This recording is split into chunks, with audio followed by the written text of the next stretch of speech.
Os acontecimentos estão todos na minha mão, não está Donald Trump, Joe Biden, Bolsonaro, China, comunismo. Não, está nas mãos do soberano, do Rei dos Reis e Senhor dos Senhores. Os cortes impactantes das ministrações do pastor Paulo Júnior são envolventes e profundamente relevantes, proporcionando reflexões que vão além do entretenimento, levando você a uma conexão mais íntima com o Criador. Na lei de Moisés, Deus instituiu 2 montes onde bênçãos e maldições eram lançados. Quem obedecesse à lei, no próprio Pentateuco, ele descreve que aquele que obedecesse à lei, bênçãos viriam sobre ele. E aquele que desobedecesse à lei, maldições viriam sobre ele. Então ele ordenou que 2 grupos de israelitas subissem, um no Monte Ebal, o outro no Monte Gerizim.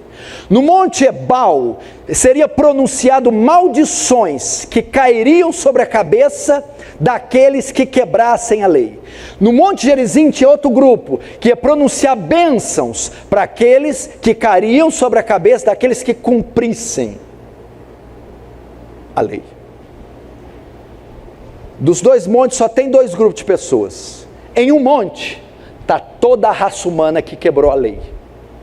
Ela tinha que estar lá debaixo e ouvir o pronunciamento de todas as maldições e cair na cabeça.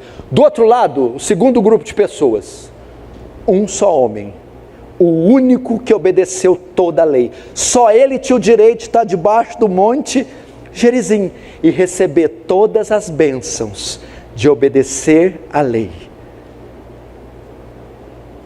Sabe o que Jesus fez na cruz? Trocou de monte.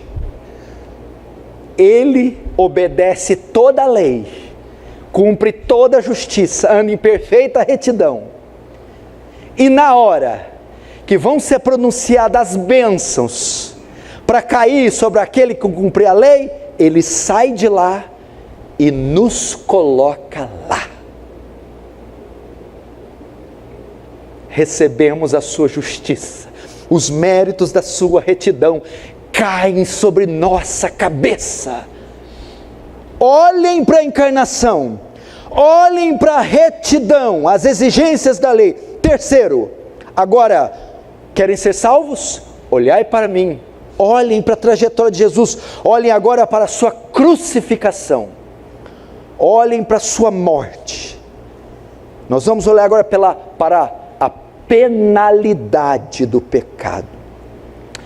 A Bíblia diz assim: aquele que não conheceu o pecado, por nós se fez pecado. Ao ser pregado na cruz, veja só, ao ser pregado na cruz, se a morte era substitutiva, se a encarnação era substitutiva, ele tem que nos substituir em algo. No que ele vai nos substituir? Nos nossos pecados. Ele não conheceu o pecado, ele nunca pecou, mas na cruz se fez pecado. Toma cuidado para você não errar aqui, senão você pode atribuir pecado a Cristo. Não, ele nunca pecou. Ele foi considerado pecado, do mesmo jeito somos considerados justos. Nós somos considerados justos, mas não nos tornamos justos. A justiça é colocada na nossa conta sem sermos justos. Jesus, o pecado é colocado na conta dele, sem ele ser pecador. Ele não é pecador, ele é só tratado como pecador na cruz. Então aquele que não conheceu o pecado, por nós, se faz pecado. Olhem para a imputação na cruz, olhem para a cruz.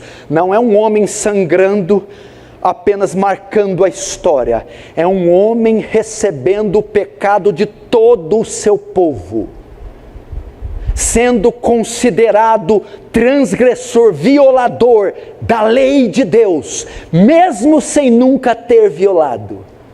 Olhem para a cruz, na cruz ele se faz pecado. Agora tente imaginar o horror do que é se fazer pecado. Eu vou te dar uma ideia do que Cristo fez, o que quer dizer isso. Aquele que não conheceu o pecado. Imagina uma criança, uma menina, a sua filha, de 3 a 6 anos, a coisa mais linda, mimosa, charmosa que tem, inocente e pura. 3 assaltantes sequestradores entram na sua casa, amarram vocês, tomam essa menininha e a abusam, a mancham, a embriagam, a drogam e a abusam sexualmente. Imagina o que é para uma criança pura conceber toda essa sorte de sujeira. Com Cristo é muito mais elevado. Aquele que nem em pensamento nunca pecou, imagina agora na cruz receber toda a vileza, toda a imundícia do nosso pecado, toda a mancha afetar aquele que nunca experimentou um pecado sequer. Foi isso que aconteceu na cruz. Olhem para a encarnação, olhem para a retidão, olhem para a crucificação. Aquele que não conheceu. Uma coisa é nós pecarmos, uma coisa é nós se considerarmos pecado, outra coisa é aquele que não conheceu. Mas na cruz ele não só se fez pecado, porque o texto diz também em Gálatas que se ele se fizer pecado, ele também tem que se fazer maldição. Porque o texto diz assim, ó: maldito todo aquele que não permanecer em todas as coisas escritas no livro da lei para praticá-la. O que é não praticar as coisas do livro da lei? Transgressão. O que é transgressão? Pecado. O que o pecado traz? Maldito todo aquele que quebrar as obras da lei. E o verso 3 diz: Cristo nos resgatou da maldição da lei, fazendo-se Ele próprio maldição em nosso lugar. Por quê? Porque está escrito: maldito todo aquele que for pendurado no madeiro. Qualquer rabino da época sabia, conhecia Deuteronômio, que dizia: o teu cadáver não deixará hasteado no madeiro. Qualquer um sabia que a morte por crucificação era um sinal da maldição divina. Cristo não só foi manchado, afetado com o nosso pecado, foi considerado uma maldição. Vamos voltar para o Monte Gerizim? De um lado as maldições, todas de Deuteronômio 28, maldito será no campo, maldito o fruto do seu ventre, maldito entrar, maldito sair, todas as maldições, todas, eram lançadas sobre a cabeça de quem quebrasse a lei, através do Monte Ebal. No Monte Gerizim as bênçãos. Se Cristo nos colocou debaixo do Monte Gerizim, e as bênçãos, os méritos, a justiça que era para cair sobre ele, cai sobre nós, as maldições todas lançadas no Monte Ebal, que deveriam cair sobre todo aquele que transgredisse a lei, caiu sobre o Filho de Deus. Ele foi considerado maldito, transgressor da lei. Olhem para mim, olhem para a cruz, e tem uma terceira etapa: se faz pecado, se faz maldição. Por se fazer pecado e maldição, se torna culpado. Não adianta só se assumir meu crime, se assume a imagem que você vai ter sobre o meu crime, mas se assume também a culpa do meu crime. E assumindo a culpa, você tem que pagar pelo crime. Jesus se faz pecado, se faz maldição, se faz culpado, e se fazendo culpado, tem que pagar toda a penalidade da transgressão da lei e do pecado. E esse pagamento em forma de quê? A Bíblia diz que a vida está no sangue. A Bíblia diz que toda transgressão recebeu o justo castigo. Ele tem que pagar com a própria vida.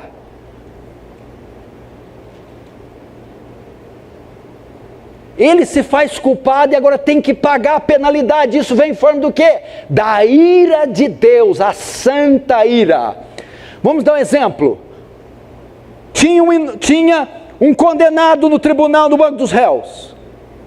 Entra um homem justo, inocente, e diz: eu assumo a culpa dele. O criminoso sai e o inocente senta. O inocente então leva sobre ele todos os crimes do culpado. Ao levar todos os crimes, leva a culpa do culpado. Eu levar a culpa do culpado, leva a sentença do culpado. E a sentença é pena de morte. A forma de execução: injeção letal, forca, guilhotina. Pois Cristo fez isso, assumiu nosso lugar no tribunal de Deus. O inocente se colocou no lugar do culpado, eu e você. E se colocando no culpado, levou nossos crimes sobre ele, nossos pecados. E ao levar os pecados, levou a culpa. E ao levar a culpa, recebe uma sentença. A sentença era a morte. E o instrumento de execução não era nem a guilhotina, a forca, era a violenta cólera de Deus descendo sobre o Filho de Deus. Isaías 53:10, foi do agrado do Pai enfermá-lo, esmagá-lo. Então na cruz, toda a ira de Deus destinada a nós desce sobre o Filho de Deus, e ele é executado pelo próprio Pai.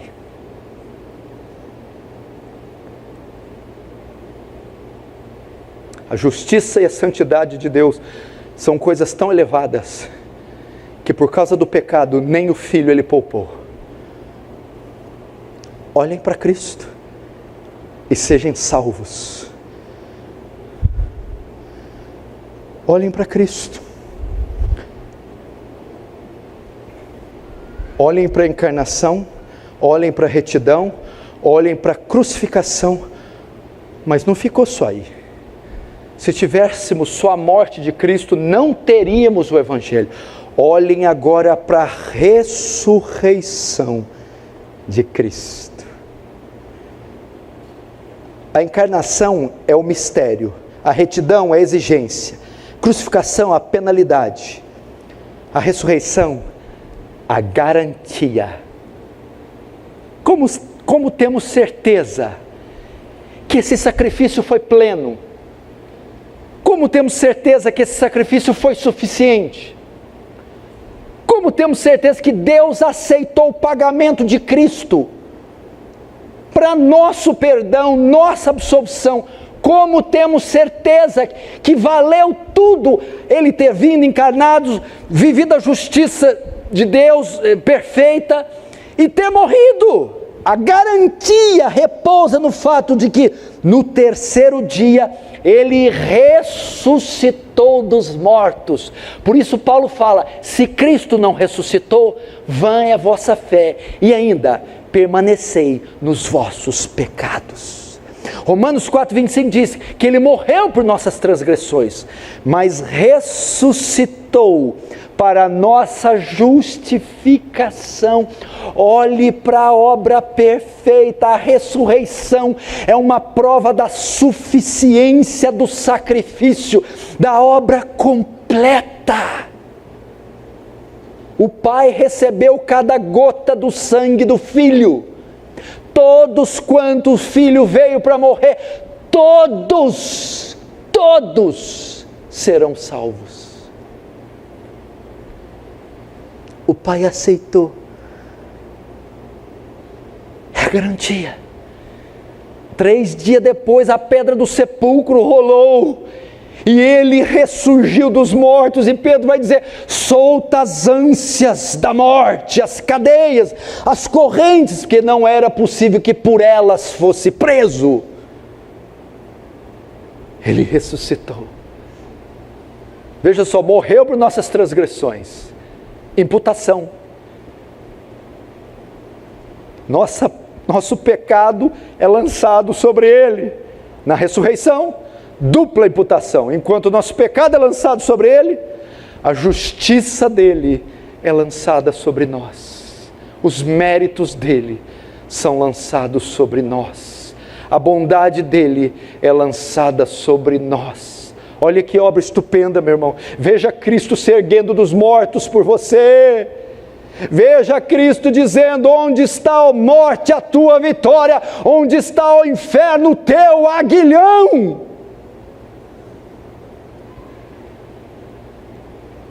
Ele ressuscitou para garantir a nossa ressurreição. Ele ressuscitou para que nós ressuscitássemos depois. Olhem para a ressurreição. Mas não só para a ressurreição, olhem também para a glorificação. Quer ser salvo? Olhe para mim, vós e todos os termos da terra, sejam salvos. Olhe para a glorificação. O que é a glorificação? A posse do reino. Se ele tivesse feito tudo isso, e daí? Para onde você ia? Veja só. Se ele fizesse isso, meu irmão, veja a beleza do Evangelho. Olhai agora para a glorificação. O que? Cristo toma posse do reino. Ele vai dizer lá: e agora todo o poder foi-me dado no céu e na terra. Em Apocalipse 5. O cordeiro, o ancião está chorando. João chora e o ancião diz: não chore. O cordeiro, o leão de Judá, a raiz de Davi, venceu, e ele é digno de tomar o livro e desatar os selos. Então ele sobe, toma da mão do Pai o livro e desata os selos. O reino é dado a ele. Agora você entende.